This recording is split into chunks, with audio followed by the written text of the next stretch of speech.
Pelaksanaan hari pertama PPKM level 4 di Lok Sumawe terjadi cekcok antara petugas dan pengendara saat penyekatan di jalan masuk Jembatan Cunda, Kota Lok Sumawe.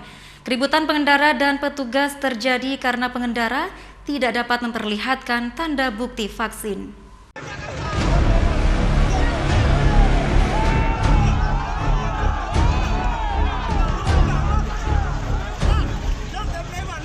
Kericuhan diawali pemberhentian mobil kendaraan roda 4 pribadi oleh petugas di portal penyekatan jalan masuk pemberlakuan pembatasan kegiatan masyarakat atau PPKM level 4 di jalan masuk Jembatan Cunda, Kota Lok Sumawe.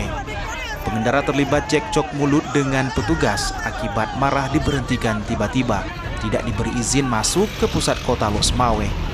Petugas melarang masuk pengendara dan penumpang karena tak dapat menunjukkan sertifikat bukti telah divaksin.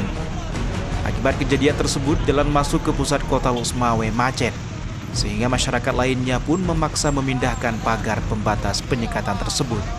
Kota Lok Sumawe dinyatakan masuk dalam zona merah, sehingga pemerintah setempat menerapkan pemberlakuan pembatasan kegiatan masyarakat atau PPKM level 4.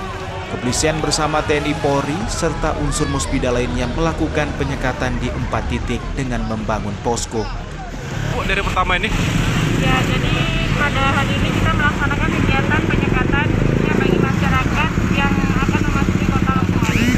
Ini di pintu masuk ini ada anggota gabungan dari beberapa instansi yang bertugas untuk mengecek masyarakat yang akan melakukan masuk Kota Lok Sumawe.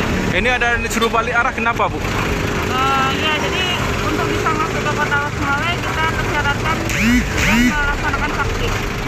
Bagi masyarakat yang ingin masuk ke pusat kota harus menunjukkan kartu vaksin. Bagi yang belum vaksin maka diminta putar balik.